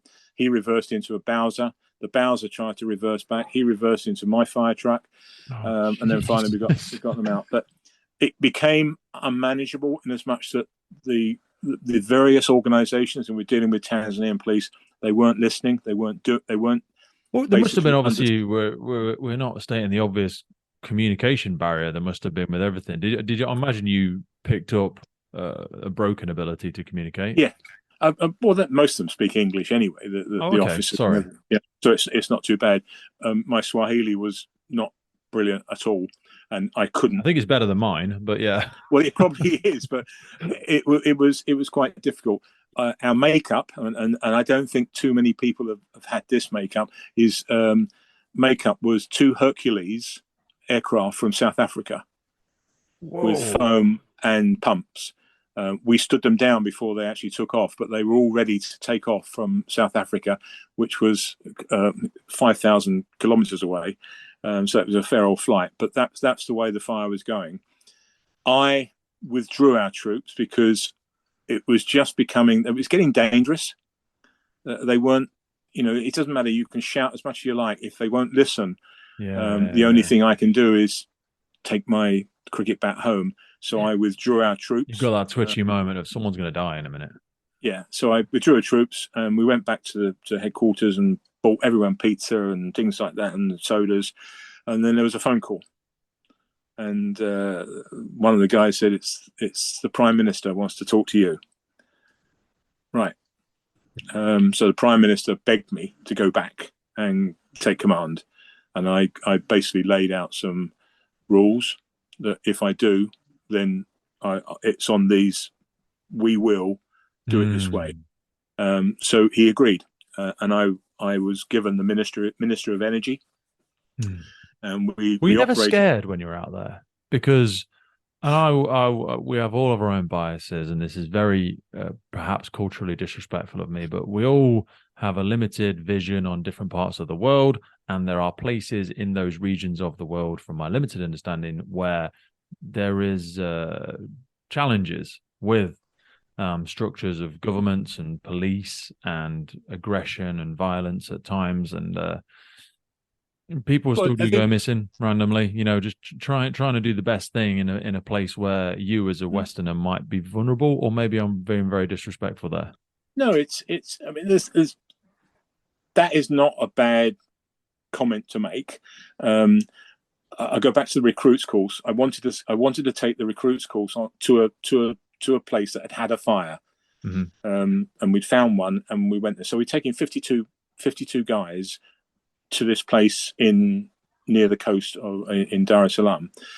At the same time, we're there is a robbery that goes on in a house, just literally a stone's throw from where we're all standing. And one guy jumps over the wall and he's brandishing a knife. I felt a bit like an American president. I had 52 fire officers standing around me. They'd literally cordoned me off so that I wouldn't. Bless them. Yeah, but that was the relationship leadership gives you. And I mean, the time that I attended, I was, I'm qualified medical wise. I did the Royal College of Surgeons pre-hospital emergency care course. I've taken a bit like Michael. He did a different route, but medical stuff and how to treat people in serious trauma has been one of the guiding things for trying to get my fire service to do. And I turned up at a road accident where a local Tanzania had been run over by a vehicle on a dusty sort of road, and I got there first. I didn't worry about my safety. What I got was, because I'm kneeling beside this guy in my uniform with my black trousers and my white shirt, open neck, with all the paraphernalia. I'm kneeling there dealing with this bloke, and you should have seen the crowd standing around, and you always get a crowd. They could not believe, and I use the word Mzungu, which is white man, kneeling, treating a black man. Yeah. And to me, I'll bet that did so much for the cultural awakening of building relationships as well. But to me, there's no, they're people. And I think that generally speaking in the UK, I feel like we are much better with that sort of thing now. And I'm sure people will definitely disagree looking at the press and all that sort of rubbish. But I think we're really culturally diverse, and we're much more welcome. We don't see the barriers that are probably still prevalent in a lot of other places of the world, where they would never think for someone looking like you, sounding like you, to have that level of compassion for someone different to you. I asked, one of our drivers got injured in a car crash, and I asked my senior fire officer, Glad Billy, if I could, would it be right for me to go and visit him to see how he was? And I wouldn't assume that it would be okay. I asked permission from Billy, would it be right for me to go and visit? He said, yes, that'd be fine. So we went and visited him. I'm not sure who was more humbled, because when I walked in, they provided bitings, some food, some drinks, because I'm coming, and I felt humble. I felt I'm intruding, but to me that's what we should be doing as leaders. We should be showing care and compassion. 100%. But it is, no doubt about it. It can be a dangerous place. We had a fire at one of the military barracks, which we were asked to, got a phone call. Yeah, can you go down there? We went down there. It's the first time I've lost a blue light lens with an AK-47 when the armory went up. Went straight through the blue light, which is quite difficult to replace. You have to go downtown to get them. And the other time was I pulled into a petrol station to fill up my fire car, and all the people were laying on the ground. And I thought, oh, it's a HAZMAT incident. Oh, no, some are standing and they've got sticks. Oh, they're not sticks, they're rifles. So I was trained by the Royal Ulster Constabulary, as it was, in close pursuit driving for protection. And I if you've ever seen the way they do it, you turn to look over your left shoulder, you put your right hand on the centre at the top of the wheel. That's I had just done that when the AK-47 round came through my side window and went 30 centimetres through my chest cavity, and came out just missing my spinal cord. So I reversed 150. Sorry, give me some context again. So you I'm struggling in a great way. I'm making notes and being hit with this. Your life is just so surreal. And I've looked at it, so I know all this is true for anybody that's listening. And I'm like, so this was some sort of local militia who had identified you, or had just come upon you? No, it was. They said the police said it was the army because they hadn't been paid, but that's supposition. I just pulled into the petrol station to get some fuel, and it was happening. So I thought the best way out of here is just to revert. I sort of literally just in the entrance. Yeah.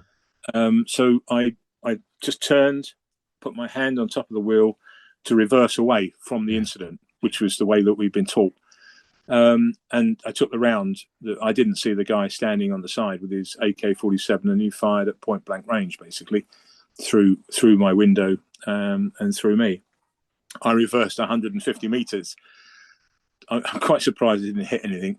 I watched the second round bounce off the road in front of me, and then parked neatly between two trees, got on the radio and asked for the ambulance. And then I had a phone call telling me not to go into the petrol station as it's being robbed. I said, too late, I've been shot. And took my rank markings off, my pen, because I didn't want to lose them. And the ambulance arrived, our ambulance, little tiny Toyota Hiace. I don't know if you're aware of the size of it. It's quite small. Crew of three, two driver, two paramedics. The paramedic on that night was the senior paramedic, which later married my senior fire officer. And I'm in the ambulance laying, and by God, those long boards are hard and uncomfortable when you're laying on your side. Let's just not skip past the getting shot. Yeah. Was there any moment there where you thought, "Oh, Rich, you've overstretched here. You're in the middle of nowhere in a foreign country. My wife and children are back home. I've misinterpreted this situation. I'm going to die here." Not at all. Really? All I wanted to do was to survive. Yeah. And the procedures clicked in. Yeah. Once I've parked, I've taken my, I've done my calls. I've asked for assistance. I know it's on its way, and the driver must have made the blooming thing fly. I knew what to do. I pressed back on my seat to stop the bleeding. Direct pressure. Yeah. I put myself in the recovery position, laying across the seats, because I know I was coughing up blood at the time because there was blunt trauma to my lungs. And then finally, I'm laying over, and the ambulance arrives, and they got me out of the car into the ambulance. They didn't piss about doing a full roof removal then? No. Oh, don't start me on that one. It's sort of, we didn't have the kit then. We might have done it. The kit. I could see the irony of somebody in the UK dying whilst we piss about doing mass management. Yeah, all it had was a new glass and a seat cover. The hole was still there in the seat. So, God. And the strange things was, I was conscious, and Grace, the senior paramedic, said, "I'm going to give you something for painkilling." I said, "No, don't. I don't want anything for painkilling." It wasn't actually that painful. No. It was more painful with my hip bone on the longboard, on the side, and the bumps in the road. But as I looked up, I had an oxygen mask on. As I looked up, all I could see was three impellers, fire service impellers. So the crew was two paramedics, one driver, senior fire officer, and deputy, all in this vehicle, because I'd been shot. When I get to the resus room in Aga Khan Hospital, again, if you ever have any advice on hospitals, don't have paving slabs where the trolley bump. So I'm in the resus room, and I think everyone throughout the world, including the Deputy Commissioner of Police, came in. I couldn't believe it. It was just unusual. Most of them ended up with cuts because the glass from the window was all embedded in my arm, and that was slowly, sort of dropping everywhere.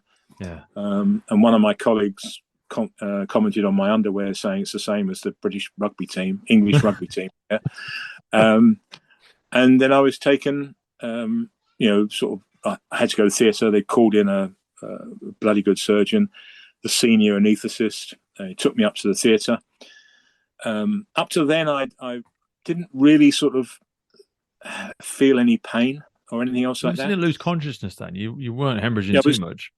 No, I'd lost quite a bit. The picture of the seat is quite blood-soaked, but I think I managed to stop a bit of the bleeding by pressing back, doing the old direct pressure thing. Yeah.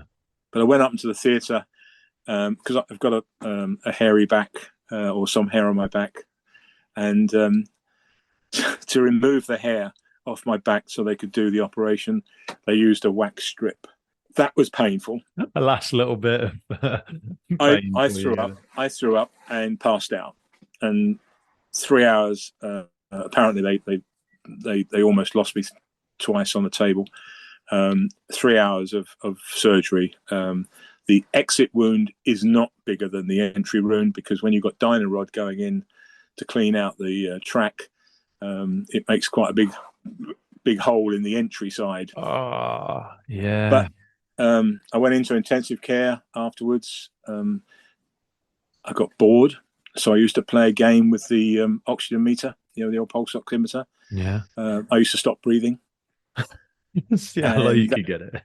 Well, I had low, and the alarm would go off, and then someone would come and talk to me. So, and then I got transferred to after that. I had pethidine, which I found that all the electric wires in the room started walking. When they asked me the next time, did I want pethidine, I said, no, thank you. I can't cope with that. Wow. So finally went home, got given a driver, which I got rid of because. What did when was the first time you spoke to your wife after it? 4 days afterwards. Had she been informed, or was yours the first conversation, or? No, they'd rung Paul, my son, who was up a tree with a chainsaw at the time. That all I was okay. I was in good hands and everything else like that. I had medical insurance. The hospital was brilliant. Food was rubbish. You don't have cornflakes with hot milk. It's horrible. Okay. So it came out of there. Went home. I went back to work in 6 days, which is a bit the braces on the trousers. The leggings. They crossed right over the wound, so it was a bit uncomfortable.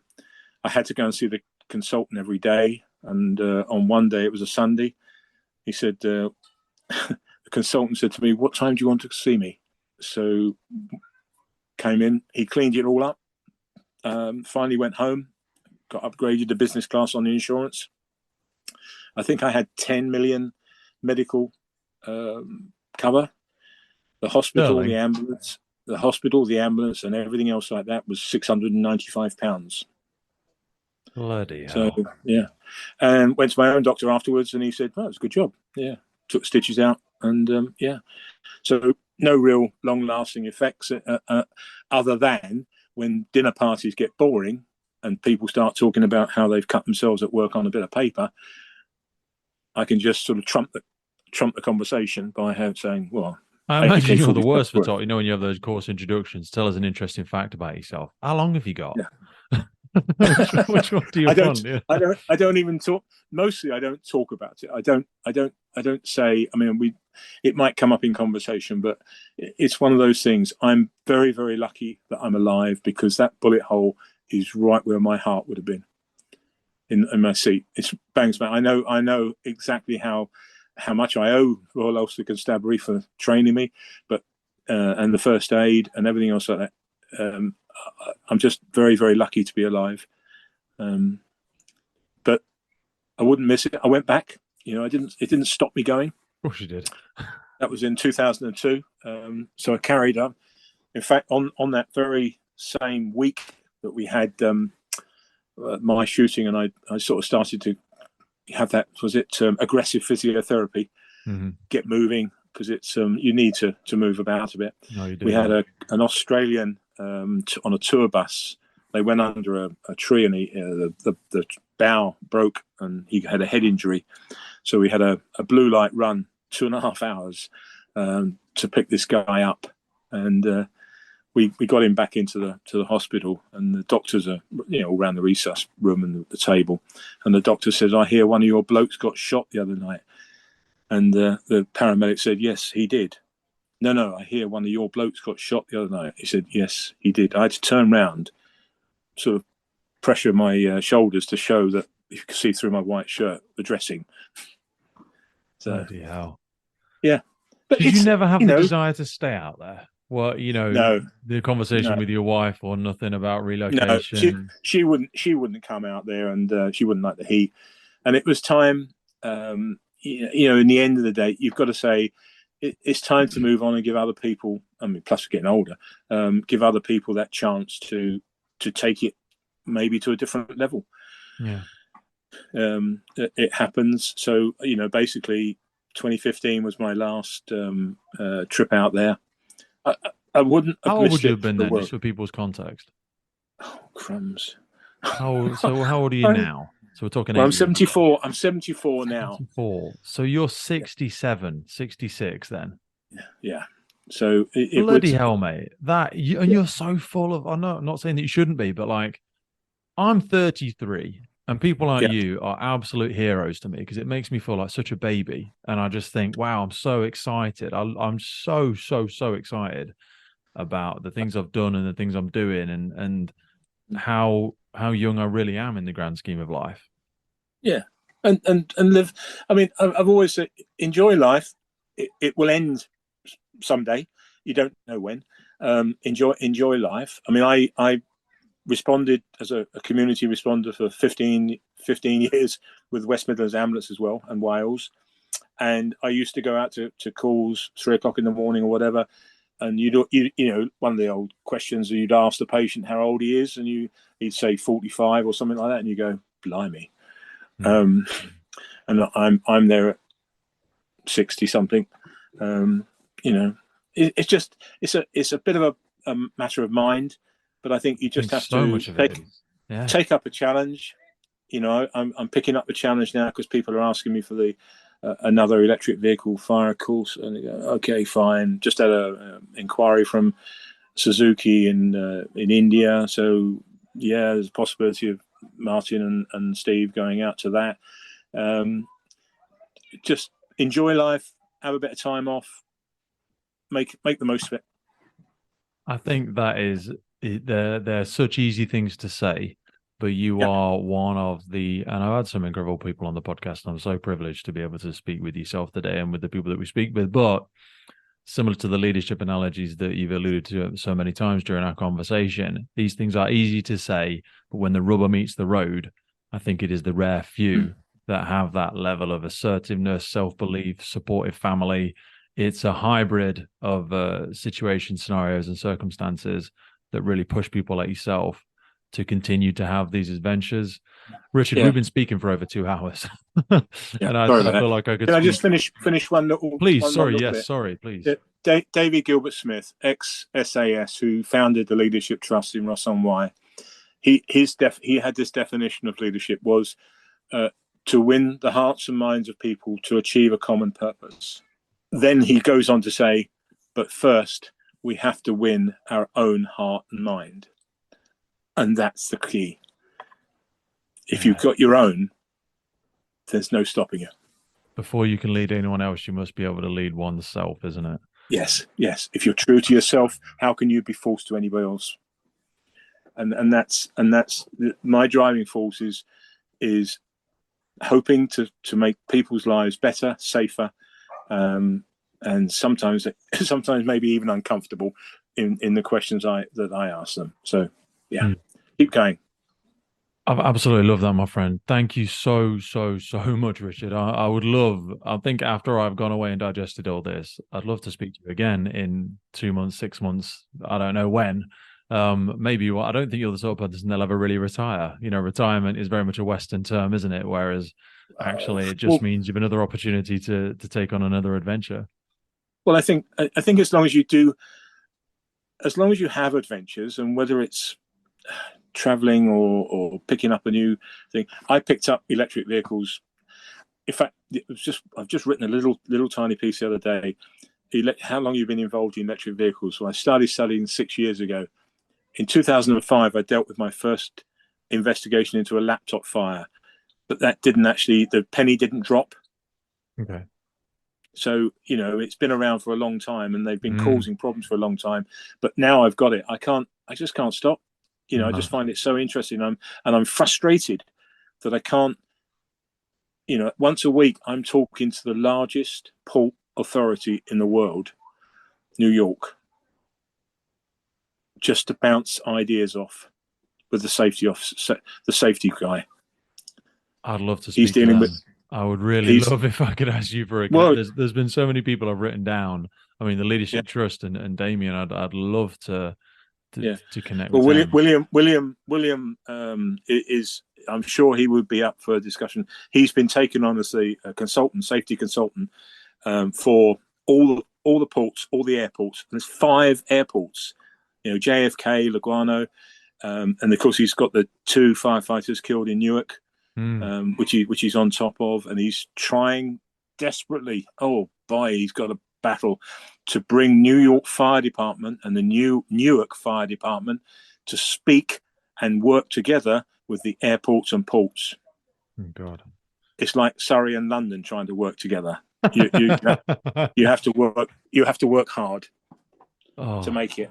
Yeah, 100%, my friend. I'm going to follow up with a whole list of names if I can, and I'd love to speak to you again at some point in the future. Yeah, Richard, I know people won't know, but you're off on adventures again at the minute. You're away with your dog and your partner and whatnot. So I am going to try and be as respectful as I can. But my wife is at home looking after the hens. Oh, is she? Sorry. She doesn't like traveling. So yeah. Bless her. No, thank you, Pete. I've enjoyed it. I've found that so fascinating, my friend. You've been so open, so honest, so generous with your time and your experiences. It's given far more than I ever could have anticipated from this conversation. I really want to thank you for that, my friend. No problem. No, thank you. Really enjoyed it. The Firefighters Podcast was created to recognize, acknowledge, inspire, and hopefully even motivate these incredible individuals who have chosen to be part of the first responder community. Our drive and purpose is to create a legacy resource for the current and future generations of firefighters and first responders.